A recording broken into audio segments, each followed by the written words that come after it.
7 o'clock. Hey everybody. Happy Thursday. Happy, holy, sacred Thursday. Did you see what was behind me? I don't know how well it's coming across. It's Wilson Mofongo Romero Cardona. That was my dog for 15 and a half years, my little guru, the greeter of LMC Ministry, Sacred Gatherings, our congregational gatherings when we had them. On Sunday, it will be 2 years since he crossed the Rainbow Bridge. And so I'm dedicating tonight's gathering to him, my little Wilson. Anyway, everybody, welcome. Hi. Send me some hearts, send me some love so I know that you're here. I don't have a monitor tonight, so I don't know if I'll be able to answer any questions, but I can see that if there's comments coming up, I can see if there's love, those hearts flying through, and I will be able to double check all the comments after the broadcast. So welcome, I'm glad you're here, and we're going to begin as we always do. You know, on Thursdays we have this wonderful opportunity to take a break from all the 2020 stuff, right? I mean, it's just a time of life like I have never known. And thank you. I see those hearts flying. Thank you. I'm sending hearts back to you. My heart is full of love for you. I'm so glad that we're together tonight, because we all need a break from the outside. We all need to have that time to go inward, and hopefully we all do that on a daily basis.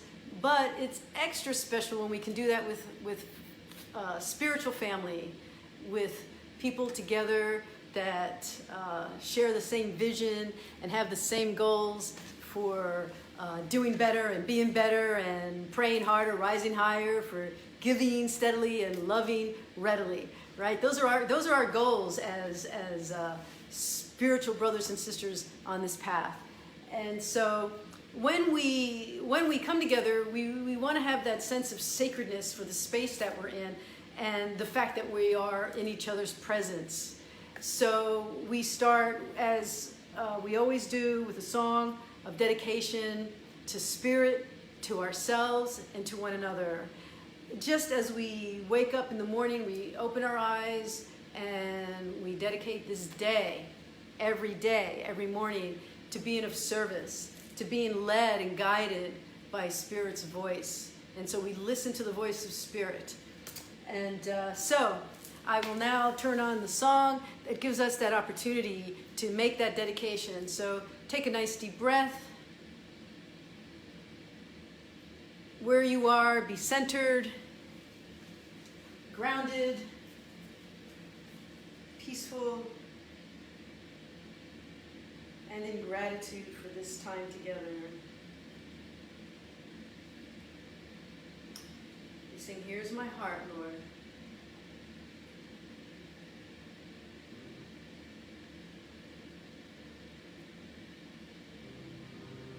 I remember that night turning off everything and just kneeling down on my... It doesn't look like it's coming up on the screen, so I'm going to give it another try.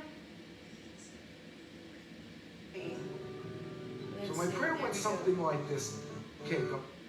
There we go. Everybody, listen to the words, take them in deeply, feel them.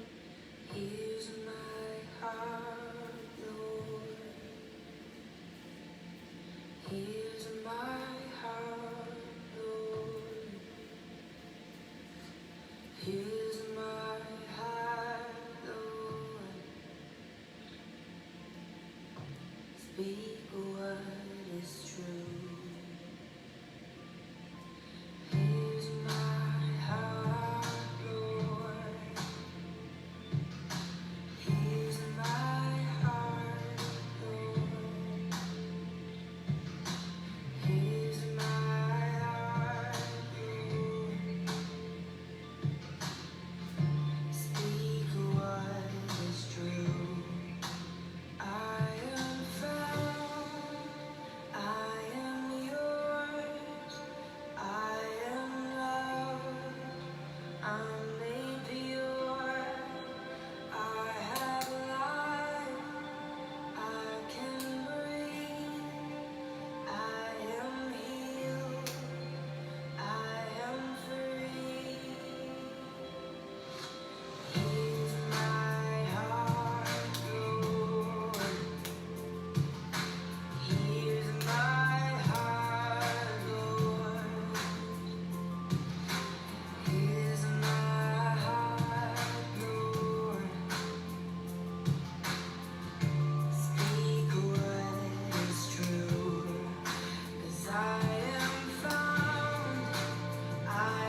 So were you singing? I was hoping that I could hear you, but I certainly could feel you. I have this wonderful visual feeling, memory, visual of when we're together and how we all break out in song for that last verse. And I look around the room and I see your faces. I feel your dedication, your devotion, your sense of awe to the experience you're having just because of that song and because of us being together. It's just an amazing phenomenon. And when we remember that that's what Spirit does, then we can return to that more often.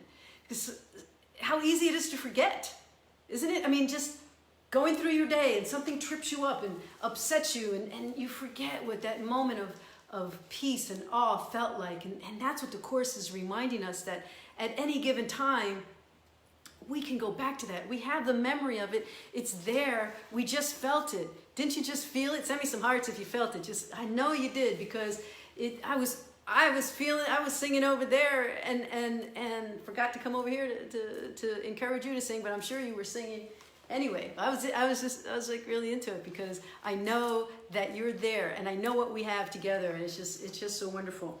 So anyway, so you saw the picture of Wilson. He was a wonderful little guy. He was my guru. He was an example of what true peace, forgiveness is, to be able to come back time and time again after tripping over his little body or getting soap in his face and whatever it was that I did as I was mishandling my parenthood of him. And he always maybe had like a little yelp, maybe a little cry, and then he'd come back and be like, "That's all right. I know you didn't mean it, because you're as full of love as I am." And we forget that sometimes when we get tripped up with humans, right? Sometimes we forget that they're just as full of love as we are, and they want the same love that we do. And so instead of holding a grudge, instead of being mad, we can just come back with forgiveness and love and compassion and understanding for who they are and how they are, because they're a reflection of who we are and how we are. No difference. No difference. We dig deep, we realize there is no difference. So, you know what happened between last week and this week? You know what happened? Anybody want to guess? Review. Another review. Not just any review, the final review. So this is what's happened. The very first book, the very first section of the workbook is now complete. Half a year, a little more than half a year, a little over 200 lessons. It's complete. And so the last 20 lessons had a section all of their own. As you recall, there was a special introduction to them, and there was an understanding that each one of those lessons sort of stood alone as a representation of the Course curriculum. Each one of those, if we truly lived if we just took one of those 20 lessons that we just went through in the last 20 days and truly applied it to life, our lives, we would understand the entire Course curriculum, because it's not about a cognitive understanding. It's about knowing that there's been a shift within us in the way we see the world and the way we interact with the world. Little Ernesto is hanging out here with us. I'll show him to you in a little while. So that whole first section of the book was about us paying attention to ourselves, to our ego, getting to understand how we see the world and circumstances and people through the lens of our ego. And that means fear, judgment, maybe even over-attachment, either extreme. That is the vision of the ego that puts us in a place of thinking that we have the right to judge and control and dictate how things should be. And so this whole first half of the book is accelerating our understanding of that and asking us to open our eyes to ourselves. And so while we may not have done it 100% perfectly, and we don't do it every day 100% perfectly. I mean, I've been reading this course for almost 30 years, and I'm still realizing the importance of maintaining vigilance over my own vision, my own judgments, fears, triggers, all of that stuff is for us to understand within ourselves. So then we move into the second half of the book, which starts after this review, and it wants us to move into a time, a place, a way of living that is from true perception. True perception means eyes of love, eyes of compassion, eyes of caring, not selectively, not just because we love that particular person or that particular group of people, but that we apply it, we generalize it into the world as it is. Not that we're saying that everything is right, it's saying that our vision is shifting and that we can learn to see beyond the appearances of what we previously held in harsh judgment. And so then we move into more discipline of trying to be the ones that bring the light into the world, the light that lightens the burden of the world. Light to lighten. So this next review that we did was taking those 20 lessons and going over them again. So you had 20 lessons and now we're reviewing them again. And what it says is that every single day starts with the same beginning mantra, which is I am as God created me. And then to look at the lesson of that particular day. And that particular day's lesson then becomes a mantra that you apply to whatever it is that may seemingly appear as an obstacle, when in fact it's an opportunity for you to bring the lesson back to your mind. So many times when we start a spiritual journey, we become so enticed and engrossed with the ego's way of looking at things. But when we start to change our perception and look at the world differently, then when something in the past may have tripped us up, we may see it differently now. We might have a more loving response as opposed to a judgmental reaction. So we're going to look at those reviews in a minute, but more importantly, I want to look at the introduction to the review and go over that, because the introduction to the review is a very thorough explanation of what we're headed into, and what not just what we're headed into, but what we're actually doing with our lives. This section also encourages us to do the meditative practices. You know, throughout the book, it'll say things like, you know, spend 5 minutes in the morning, 10, then it goes up to 15 minutes in the morning, and again in the evening.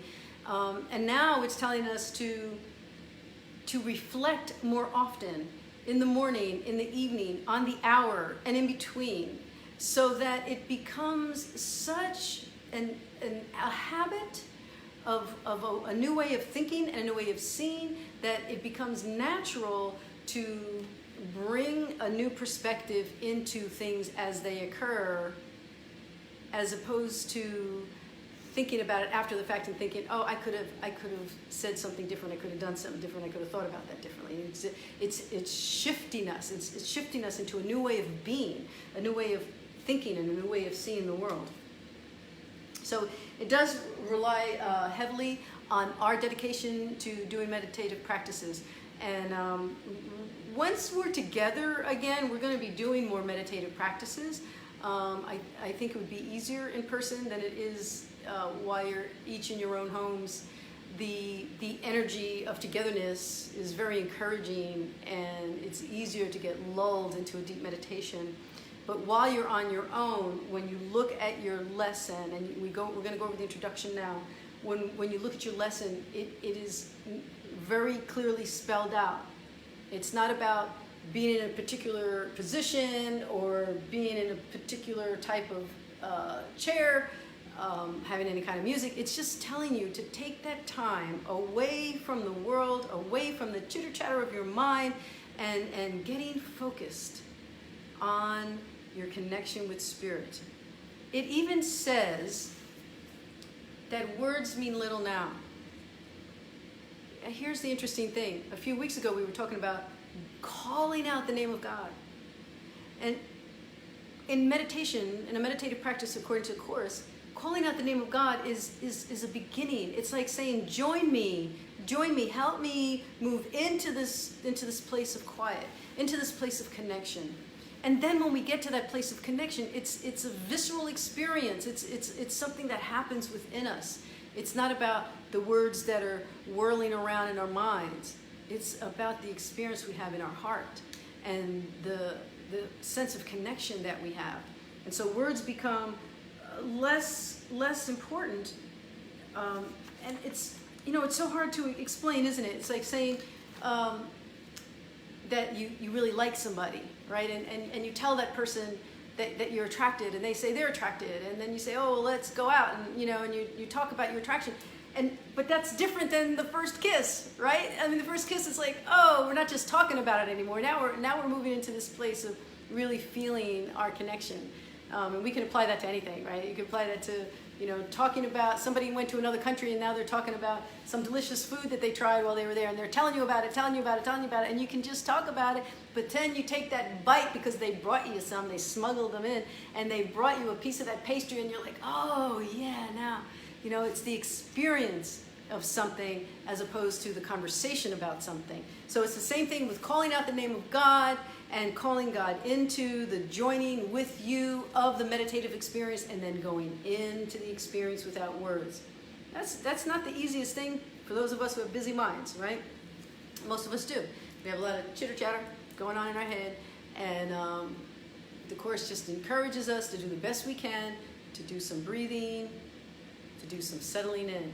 And thank God we have the new quantum physicists, right? We have people like Joe Dispenza. I'm so grateful to him because not only does he explain what goes on chemically in our bodies when we meditate, but he and other quantum physicists like him verify and give credibility to what the ancients have known all along, is that this meditative experience, this quieting of the mind, brings us to a place of peace because there are biochemical changes that occur in our brains. So all those chemicals that have us wide awake and thinking and ruminating are the same chemicals that can be transformed to the more calming agents in our brain. And so we do that by taking the time to be in a meditative state. So let's read the review. So if you have your book, it's Review 6. Review 6.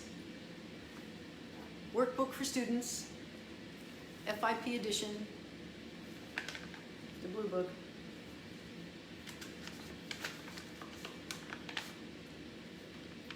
It says, for this review, I'm in the introduction.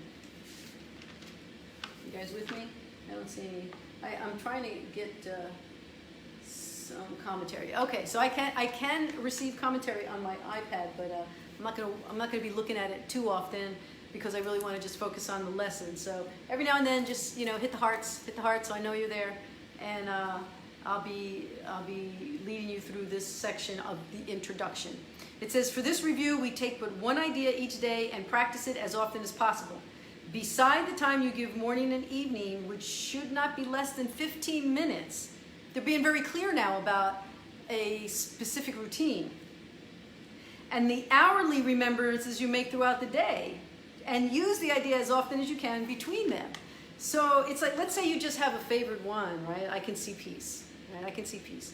And throughout the day, you could be doing anything, you could be changing a tire and you can have peace in your mind, just continuously repeating a lesson or a mantra of the Course or a mantra of your choosing that helps you keep your mind in a peaceful, even sensation of connection to spirit instead of any upset that may be occurring. So it says, each of these ideas alone would be sufficient for salvation if it were learned truly. So what does salvation mean? According to A Course in Miracles, salvation is that place that we attain a sense of atonement, at-one-ment, connection, true understanding, non-duality, a true understanding of our connection with each other and with all things and with spirit. So that's really what salvation is. It's not that we are claiming one person as a savior. We're claiming the process as our salvation. So our salvation comes when we find that deep peace. And we feel as though we're stepping on heaven's lawn, which is the visual that we got a few weeks ago. Stepping onto heaven's lawn, being so close to spirit that we can actually feel that connection. And so how does that come if we are letting our minds wander into our upsets and into worrying about the future, worrying about the past, getting tripped up on other people's opinions of us? All of that stuff can be very distracting. And yet what it's telling us is that if we continuously bring the remembrance of our lessons to our mind, we're basically removing our mind from the outside stimulus. So let's go to the next paragraph. It says, with each of these ideas alone would be sufficient for salvation if it were learned truly. So when we say truly, we mean like, are we really applying it, or are we looking for some special category that we can separate out, right? I mean, I know it's easy to say, I'm going to forgive someone that I really want in my life and that I love and that I care for, and I don't want to have this upset between us. But it's a little bit harder when you genuinely feel hurt or betrayed and you have not received an apology, or you see something going on in the world that you're really upset with. Because we categorize those things differently than the things that we think are deserving of forgiveness and our love, then we are not truly learning our lesson. And I'm not saying it's easy. I'm just saying that we have not truly learned it because we're still in a mindset of duality. So it's saying each one would be sufficient for salvation if it were learned truly, meaning that we're not separating some things in order for us to have a little special spot for our upset. It said each would be enough to give release to you and to the world from every form of bondage and invite the memory of God to come again. And basically, imagine if every person who was an adult, who could take the time to review their life and look at how they want to see it differently, and then began to put the practice to see it differently, there would be a major shift of consciousness. And that's I believe that's what this madness of 2020 is all about, that there's a shift going on. There has been a shift going on. And there's more and more people who want to be light workers. I know that's a term that's being used. People who want to bring the light, want to be instruments of peace, voices of compassion. More and more of us want to do that. We're taking steps in that direction. There may be areas of the life where we trip up, and maybe have some guilt about that, some shame about that, but you also have the opportunity to heal that. And now there's resistance to that, right? When the pendulum is swinging, there's resistance to that. And as we see all this divisiveness and upset and political unrest and a major worldwide pandemic, I mean, it's definitely showing us that there is a shift, that something is happening. So we have to maintain a mindset of trust and faith that all of this is shifting us toward a better world, a new earth, a better way of living, that we will all come out of this with a better understanding. We might not know right now, because it's very confusing right now, but we're all holding on to one of two things. We're either holding on to fear and upset, or we're holding on to faith and trust. If we hold on to faith and trust, then we can continue to move with our spiritual dedications, with a sense of really wanting to be that voice for peace.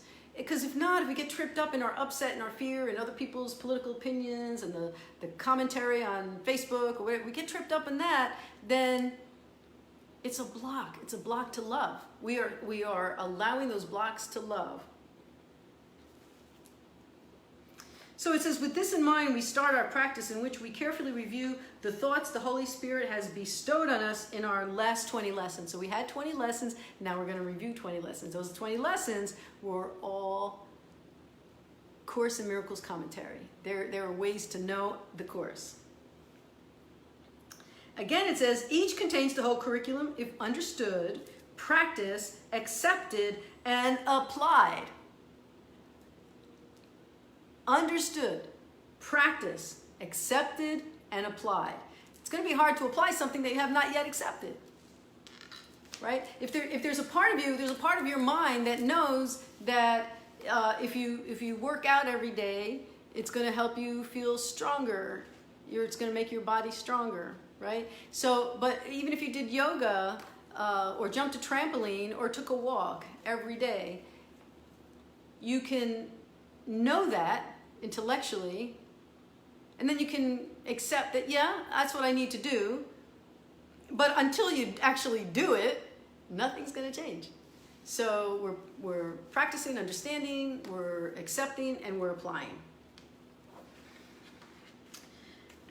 It says, from the one lesson, there must be no exception made.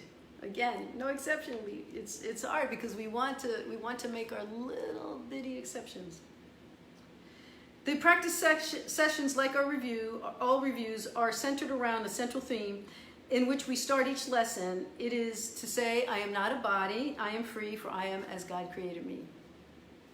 The day begins and ends with this. As we repeat it every time the hour strikes, or when we remember, we have a function that transcends the world we see. That's what we want to keep in mind. We have a function that transcends the world we see. This is not unique to A Course in Miracles. It's every mystical path. It's Sufism, it's Taoism, it's Buddhism, it's the Vedanta. It's every mystic's path to transcend the world we see. We've just chosen this particular tool. Now, in paragraph 4, it says, we will attempt to get beyond all words and special forms of practicing. For we attempt this time to reach a quickened pace along a shorter path to the serenity and peace of God. Right? This is what I was talking about before, of trying to move beyond our special thoughts, our attachment to the way we want things to be, all the different things that clutter our mind, and as it says here, cause us to be deaf to reason. Right? This is reasonable, but we're deaf to reason sometimes. Yes, aren't we? I know. I'm talking about myself.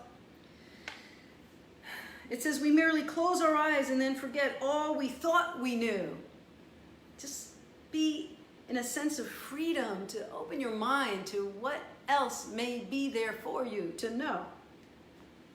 It is given us freedom, given us from all we did not know and failed to understand. It says, there is but one exception to this lack of structuring, because we're not being given a lot of structure other than being asked to do the practice in the morning for 50 minutes, and then to remember it every hour. You can set a little alarm on your clock, and I have an alarm on my phone, goes off every hour. And then it says anytime in between, whenever you can think of it. It says, permit no idle thought to go unchallenged. So if you find yourself wandering into unhappy thought, you then save yourself. You become your own salvation. You say, hey, I'm pulling that back in. I am not going to allow the entertainment of that particular thought. Instead, I'm going to come back to the thought that says, I am not a body, I am free, for I am as God created me. How did God create me? God created me to be beyond this particular world, to be in it but not of it, because I can transform it in my own eyes and in my heart. And you can. Gently let the thought which you denied be given up, ensuring quick exchange for the idea that we practice for that day. When you are tempted, hasten to proclaim your freedom from temptation. As you say, I don't want this thought. I choose instead the thought for the day. It says, repeat the idea for the day and let it take the place of what you were thinking.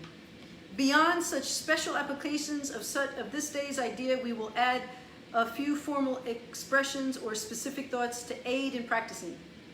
We give these times of quiet to the teacher who instructs in quiet, speaks of peace, and gives our thoughts whatever meaning they may have.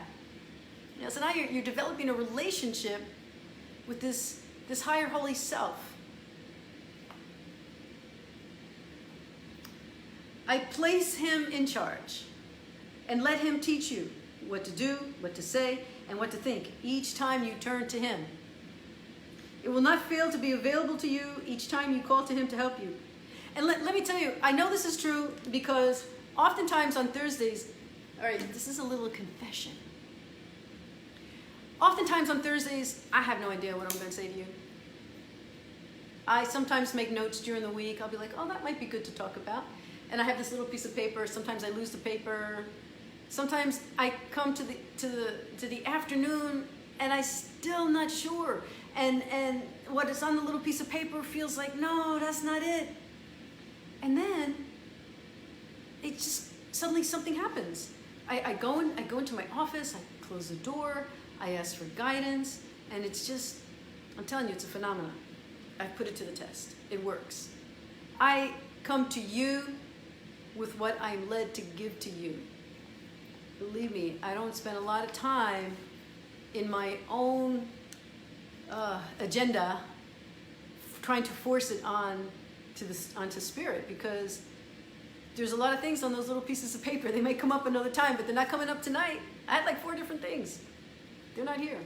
They're not for here. They're not for tonight. Why? Because I gently let the thought enter in. I let the thought enter in as a sense of guidance, a sense of direction. Like when we say, tell me what to say, tell me where to go, it's just not 100%. It's never like, okay, Lori, this is what you're going to do, this is what you're going to say, this is how you're going to say it. It's not like that. It's just this sudden sense of knowing that, you know, I need to choose this book and not that one, and this reference and not that one. Or the other thing that happens, and it happened this week twice, is that I'll be watching a video and suddenly something that is said in there is the confirmation of what needs to be said in here. And I'll give you an example of 2 things in a minute. Hang on. Beyond the application of each day's idea, we add a few formal expressions or specific thoughts to aid in practicing. We give these times of quiet to the teacher who instructs in quiet, speaks of peace, and gives our thoughts whatever meaning they have. Yes, I did repeat that. It says, he will not fail to be available to you each time you call and ask for help. Let us offer to him the whole review that we now begin, and let us also not forget to whom it has been given as we practice day by day, advancing toward the goal he has set for us. What is our goal? Peace and love, love and peace, peace and love. Did you guys see my Facebook post? Inhale peace, exhale love, exhale peace. I just let that be the continuous motion through our mind, through our hearts, through our third eye. It should probably be our first eye. It should be our true eye. Allow him to teach us how to go, and trust him completely for the way each practice period can best become a loving gift of freedom to ourselves and to the world. To the world, our world, whoever it is that we're interacting with as we know it. I'm going to check for questions because I can't really see. All right, I don't see any questions, so I'm going to go on to those 2 stories that I was going to tell you about. One was from The Chosen. I mentioned this a few weeks ago that Grace Telesco, who I have the pleasure of running Sacred Journey Interfaith Seminary with, has been zooming a movie called The Chosen week by week. There's little segments, we watch each segment of it. And the reason I like it is because it's not your typical Jesus movie. To me, it's the Jesus of A Course in Miracles. He seems very approachable, very kind, very understanding. You know, not like, oh, the untouchable. He's just like this really regular guy having conversations with people and loving people, helping his mom. I mean, he's just like, he's the way I imagine, not the Jesus of my upbringing religion, the religion of my childhood, but the Jesus that I hang out with when I speak to Spirit of Course in Miracles. That I think of Jesus as like my brother hanging out with me and guiding me. And so this movie, The Chosen, you can watch it I think on YouTube. I'm not quite sure because I watch it through this Zoom event. But last week, there was this episode where Jesus was hanging out with his friends, and I guess they're disciples, and he was telling them a story about a landowner who had to go on a mission, on a trip, and they didn't know when he was going to be back. So every night, the servants would take turns going out to the gate, holding up a lamp, a light. And they would take turns sleeping, take turns at the gate. And Jesus asked his friends, why did they stand at the gate? They stood at the gate to hold up the light in case he returned, in case the landowner returned. Because nobody knew when he would return, and they knew if he came at the night, it would be dark, and he needed the light. And he said to his friends, we should always be holding the light.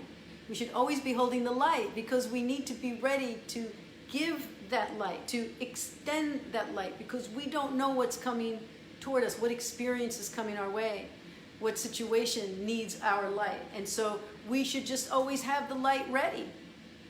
And that's very Course in Miracles. Course in Miracles is always telling us that this mission that we're on to bring light in the world isn't something that we do at a particular hour or a particular time that we carve out and to say, okay, in this moment I can show you some light, but later I'm not going to because I don't like what you're doing or what you said. No, it's saying that our practices, our practice periods, the reason we're continuously in practice is because we are raising our vibration. We are rising higher in our consciousness so that we are always, we're moving to this place of always being ready to share the light, to bring the light.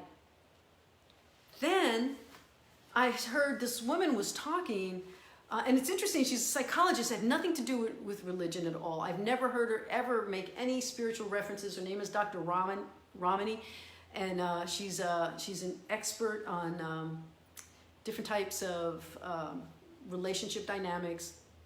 And she was talking about narcissistic abuse and how some people, if they've been hurt in a relationship, they hope that other person gets their karma, and they would come to her and say, is that person going to get their karma? Like in this lifetime, am I going to see them get hurt when in fact they ended up marrying the person they cheated me on? Like, what's that about? That's not fair.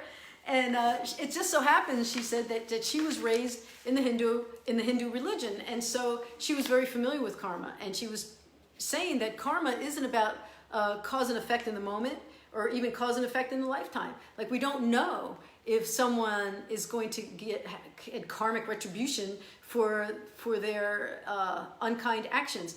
But it's not for us to even be holding a mindset of retribution at all. It's up to us to go into a place, this place where Jesus said you're holding the light all the time. Right? So if you're holding light all the time, then you yourself will be healed. You yourself will be healed of your heartache, of your headache, of your upset, of your thoughts of retribution. And so she tells this story, and she says it's a story from the Hindu tradition of an elder monk and a younger monk. And the elder monk was giving some chores to the younger monk. And the younger monk was getting annoyed and bothered by all this mundane stuff he had to do. And what he had to do is he had to fill these flower vases and line them up. So after a while, he just got like really, sloppy with it, and there was water just splashing everywhere. And the elder monk said to him, according to our tradition, everyone has one divine task. And that one divine task is unknown. It's unknown to you. It is up to you to do everything as if it was that moment. Everything is treated as if it is the most sacred. So if it was your divine task to move these flowers from one side to the other, and you just let it all spill, then you missed your opportunity.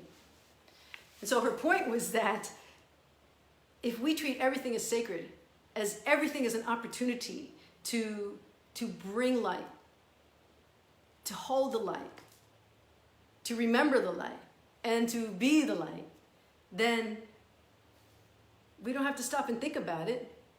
We don't have to entertain our retribution thoughts, our wish for somebody else to have karmic punishment.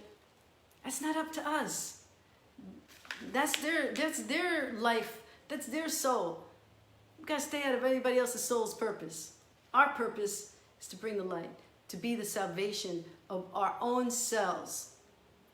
And so we don't want to be like the young monk who forgets that every moment is sacred and that every moment we may be doing something that is that one divine task that we were brought into this world to do. Because we know as Course in Miracles students that we do have a divine task. We are essential workers, right? Remember, we are essential workers. And our task is to be in a consciousness of forgiveness, love, and peace. As much as we may struggle from day to day, the more we practice it, the more we put it into practice, the lesser we will struggle. I promise you, the lesser we will struggle. Because those things that are causing the current struggle won't seem as important, won't feel like such big blocks. They will begin to dissipate in intensity. I wanted to read to you from Ken Wapnick as well as Robert Perry and Alan Watson. I'll start with Watson. This is the workbook companion.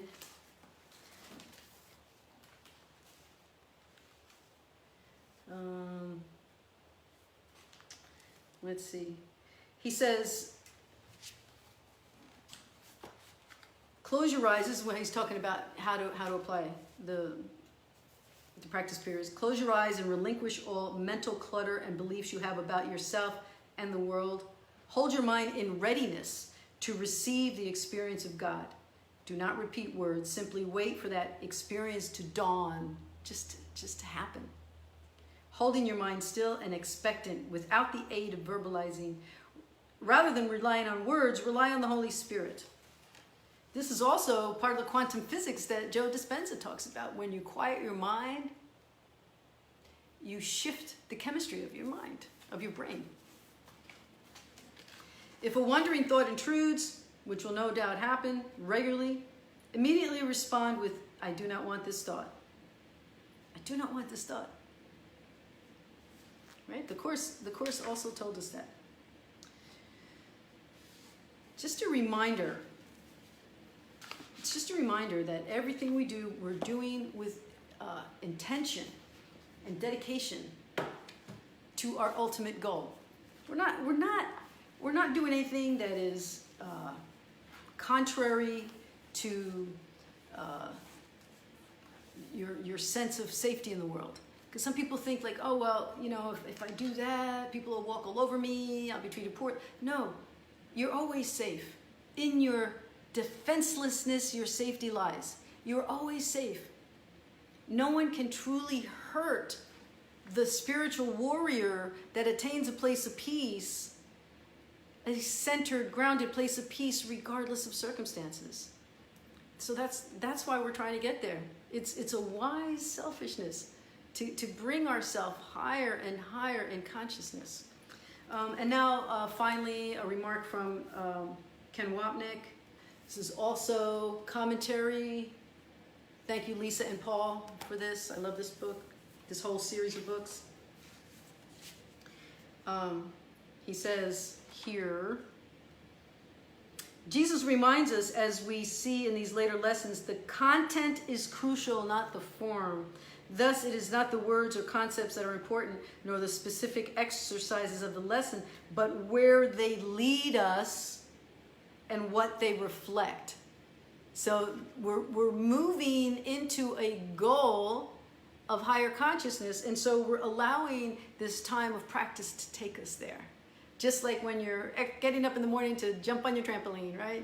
You're not necessarily worried about whether or not the neighbor's looking at you thinking through the window that you look like a crazy person bouncing. No, you're just concentrating on your results, right? And so that's what this is telling us. The specifics are not as important as where they will lead us. And so that's your consciousness, that's your goal, that you know that even in this moment, I may not feel my best, I may not feel like getting up, I may not feel like meditating, I may not feel like doing my workbook lessons, and I'm mad because I still haven't been given that apology I think I deserve. But then you remember that this is taking you somewhere. And so you allow yourself to be taken. Take that ride. Take that ride. Get on the Course in Miracles practice. He also says that you will see how quickly you forget. Right throughout the day, all of a sudden, you're like, oh, I've had spiritual amnesia. It says, train yourself to become aware, to undergo the ego's purposeful amnesia. Oh, see? It used the same words.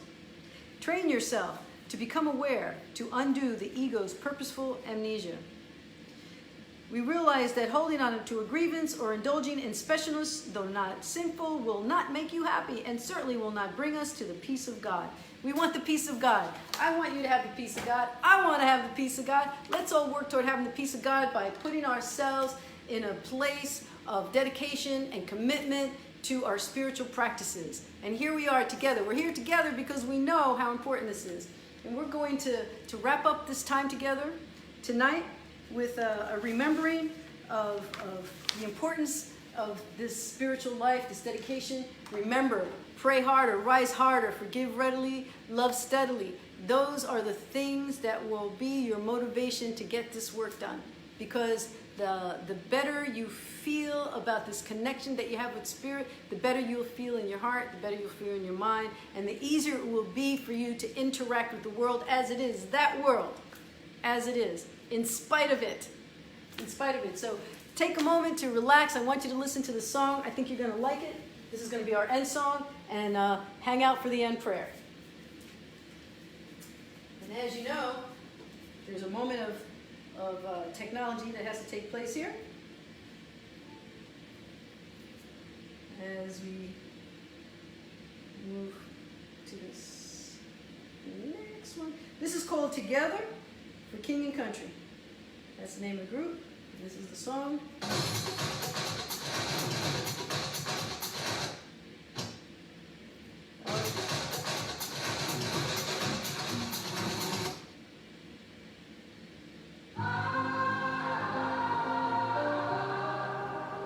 Take a nice deep breath.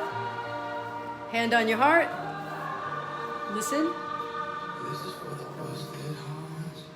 This is for the question marks. This is for the outcast soul, lost control, no one knows. Sing it for the can't go back. Sing it for the broken past. Sing it for the just found out. Life is now upside down. If you're looking for hope tonight, raise your hand. If you feel alone and don't understand, if you find the fire life instead,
We will rise together. We will rise together. My brothers and sisters, we will rise together. Thank you for being on this path with me. Thank you for sharing this very sacred time. I'd like to leave you with this final prayer.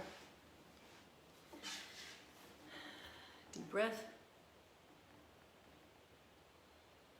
God's blessing shines upon me from within my heart. In my heart is where he abides. I need but turn to him, and every sorrow melts away as I accept his boundless love for me. And I pray that you feel the boundless love of Spirit within you. May you be at peace. And may we be again together very soon. I love you. I miss you. Namaste. God bless you.